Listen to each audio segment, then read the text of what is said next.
The Supreme Court has on Thursday adjourned the hearing of suit filed by Nnamdi Kanu, leader of Indigenous Peoples of Biafra, to September 14.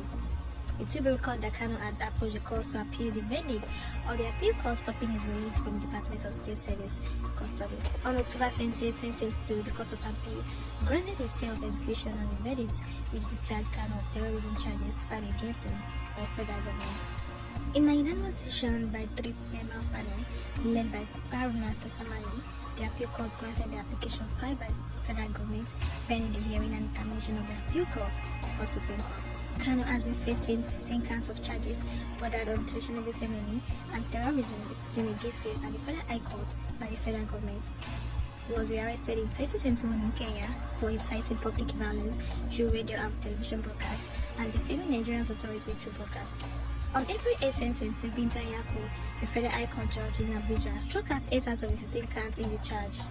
The Court of Appeal later quashed the remaining 7 counts on October 18th. During court proceedings on Thursday, the Supreme Court granted the application of Albert Manani, Attorney General of the Federation, to file additional processes in response to Kanu filing. The Apex Court said if it proceeds to hear the appeal, there is no space within its calendar to rise and deliver the verdict within 19-day deadline. The case was therefore adjourned to September 14.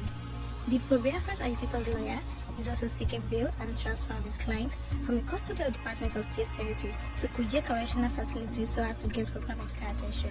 Addressing journalists after the court section, the lawyer to IPOB leader Mike Izekume said, Pleaded with the Supreme Court to allow any of the 2 motions which are still existing that we filed. One is motion for bail, and the other one is motion to transfer him from his current DSS Gulag, I don't call it detention, it's Gulag, to Kuje Correctional Center, which the federal government indicated that they are also opposing. I made it clear to the Supreme Court that my fear is that I do not want Nnamdi Kanu to die in detention. I gave the example of Audu Abubakar, former governor of Kogi State. He was my client. And I continue to warn the prosecution that time to hurry up and carry out this trial. Because if this man died, then there will be no person to try. And when he eventually died, the first time we go to court, I asked them, can you now go and try a dead person in the grave? You cannot. So, our criminal justice system says, come and stand trial. What does it connote? Come and stand trial means you should be well and heavy enough to stand a trial.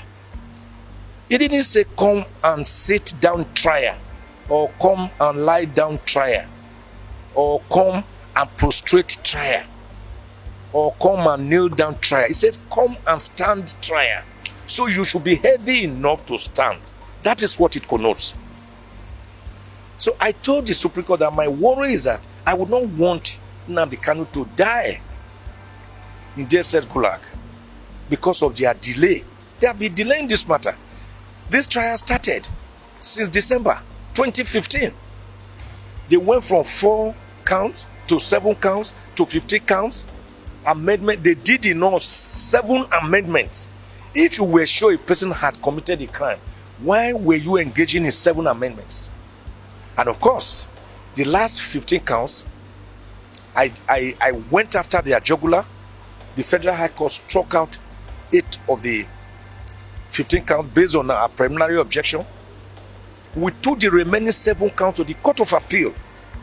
The Court of Appeal, on the 10th of October 2022, struck out the remaining 7 counts and further ordered that Nnamdi Kanu was discharged and that he should never again be detained and he should never again be tried on those offenses for which he was standing trial before his brutal, excruciating, torturous, extraordinary rendition.